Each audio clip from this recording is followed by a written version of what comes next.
നമസ്കാരം. തൃശ്ശൂർ ജില്ലയിലെ ചൂണ്ടലിൽ ഒരു കൊച്ചു പാറപ്പുറത്ത് സ്ഥിതി ചെയ്യുന്ന മനോഹരമായ ഒരു ക്ഷേത്രമുണ്ട്. പാറപ്പുറത്ത് ശ്രീ മഹാവിഷ്ണു ക്ഷേത്രം എന്നാണ് അതിൻ്റെ പേര്. ഈ പാറപ്പുറത്തുള്ള ജലസംഭരണികൾ ഒരിക്കലും വറ്റാറില്ല. അങ്ങനെ നിരവധി സവിശേഷതകൾ 600 വർഷത്തിലധികം പഴക്കമുള്ള ഈ ക്ഷേത്രത്തിനുണ്ട്. സാളഗ്രാമത്തിൻ്റെ ഇന്നത്തെ യാത്ര ചൂണ്ടലിലെ പാറപ്പുറത്ത് മഹാവിഷ്ണു ക്ഷേത്രത്തിലേക്കാണ്.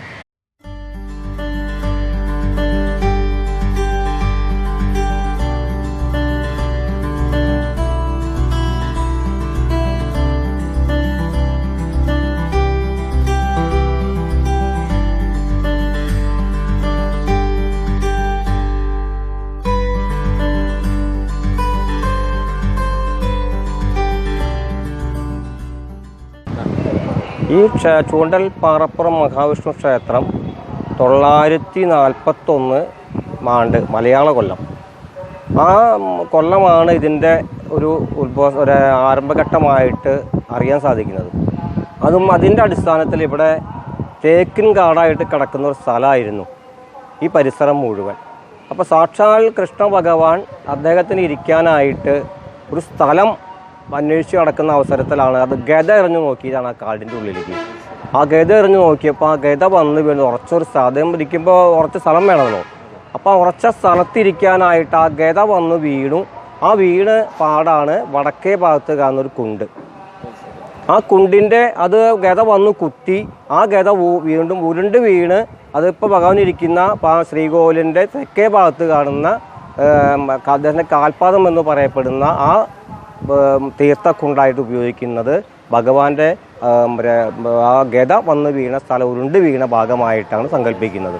അത് ഇവിടെ മഹാവിഷ്ണു അവതാരമാണ്, സന്താനഗോപാല മൂർത്തിയാണ്. ഇതിൻ്റെ യഥാർത്ഥ ഊരാമസ്ഥ എന്ന് പറയുന്നത് ആലത്തിയൂർ വെട്ടത്ത് മന നമ്പിത്തിരുമേനി വാസുദേവ നമ്പി അദ്ദേഹത്തിൻ്റെ പേരുണ്ടായിരുന്നു. അദ്ദേഹത്തിൻ്റെ വകയാണ് ഈ ക്ഷേത്രം. ഇത് കുറേ കാലങ്ങളും കേരള ക്ഷേത്ര സംരക്ഷണ സമിതി ഏറ്റെടുത്തു. അതിനും പുറമെ വിശാലമായി മനോഹരമായി കിടക്കുന്ന നല്ലൊരു പാറയുണ്ടായിരുന്നു ചുറ്റും. ആ പാറ കൊല സാമൂഹ്യദ്രോഹികളൊക്കെ ഇതിൽ പങ്കെടുത്തുകൊണ്ട് കുറേ വെടിവെച്ച് അതിനെ മനോഹരം നഷ്ടപ്പെടുത്തിയാണ്. അത് പൂർവികമായിട്ട് ഒരു 40-45 കൊല്ലം മുന്നേ അത് തൃശ്ശൂർ ജില്ലാ കളക്ടർക്ക് പരാതി കൊടുത്തുകൊണ്ട് ആ പാറ പൊട്ടിക്കൽ നിർത്തിയതിന് ശേഷം അതിൻ്റെ എല്ലാ രീതികളിലും ഒരു പേപ്പർ ന്യൂസൊക്കെ മാധ്യമങ്ങളൊക്കെ വാർത്തയൊക്കെ വന്നതിന് ശേഷമാണ് ആ വെടി നിർത്തലും പാറ പഴയ രൂപത്തിലേക്ക് തിരിച്ചെടുക്കാനായിട്ട് ഒരു സമിതി രൂപീകരിച്ച് ആ സമിതിയുടെ പ്രവർത്തനം കൊണ്ടാണ് ഇന്നിപ്പോൾ അവിടെ നിത്യദാനം കർമ്മങ്ങൾ നിലനിന്ന് പോകുന്നത്.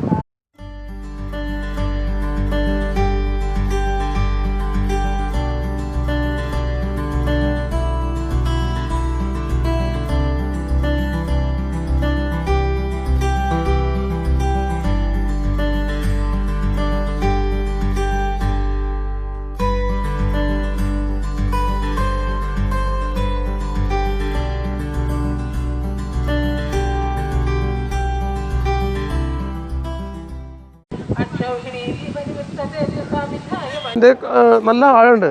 ഇതിൻ്റെ സെൻറ്ററിൽ കൂടെ ഒരു നല്ലൊരു ഹോളാണ്. അത് കടൽ വരെ ഉണ്ട് എന്നാണ് അത് പറയുന്നത്. പിന്നെ ഇത് ക്ഷേത്രക്കുളമായിട്ടാണ് മുന്നേ ഉപയോഗിച്ചിരുന്നത്. വെള്ളം എത്ര വറ്റിച്ചാലും ഇതിൽ പറ്റില്ല. എത്ര വേനൽക്കാലമായാലും ഇതിൽ പറ്റില്ല. മാനിൻ്റെ കണ്ണിൻ്റെ ആകൃതിയിലാണ് ഇതിൻ്റെ ശരിക്കും. ഇത് സെൻറ്ററിൽ കൂടെ ഒരു കുഴിയാണ്. ആ കുഴിയിൽ നമ്മളതിൻ്റെ കമ്പി എന്തെങ്കിലും ഇട്ടിട്ട് ആ അടിയിലേക്ക് ഇറക്കുകയാണ് ചെയ്യുക. എത്ര പോയാലും അത് മുട്ടുന്നില്ല അടിയിൽ. അത്ര നല്ല ആഴുണ്ട്. അങ്ങനെ പ്രത്യേകതകൾ ഉണ്ട് അതിന്. നമ്മൾ ഇതിന് വർക്ക് ചെയ്യാൻ ഇതൊക്കെ കൊണ്ടുവന്നപ്പോഴേ ഒന്നിങ്ങനെ ഇട്ടിട്ട് കുത്തി നോക്കി ഇത് ആക്കി നോക്കി. അപ്പോൾ അതിൻ്റെ ഇത് കിട്ടിയിട്ടില്ല. അപ്പോൾ നല്ല ഇതേപോലെ തന്നെയാണ് അത് കിട്ടുക. അതിന് കുറച്ച് വലുതാന്ന് മാത്രം. പൂജാതി കർമ്മങ്ങൾക്ക് അഭിഷേകത്തിനൊക്കെ എടുക്കുന്നത് ഈ തീർത്ഥക്കുളത്തു നിന്നാണ്. ക്ഷേത്രത്തിലെ ആവശ്യങ്ങൾക്ക് നേദ്യം മുതലായി വെക്കുന്നതിനൊക്കെ എടുക്കുന്നത്. ഇതിൻ്റെയും നമ്മുടെ ആ അപ്പുറത്തുള്ള കുളമല്ലേ അതിൻ്റെ ചെറിയ രൂപം ഇതിലും അതേമാതിരി ഉള്ള അതൊക്കെ ഉണ്ട്. നമ്മൾ മണ്ണ് ഇതൊക്കെ എടുത്ത് കയറ്റിയപ്പോൾ അതേമാതിരി സെൻറ്റർ കൂടെ അങ്ങനെ നല്ല അടിയിലേക്ക് ഉണ്ട്. ഇതിലും വെള്ളം അങ്ങനെ പറ്റാറില്ല.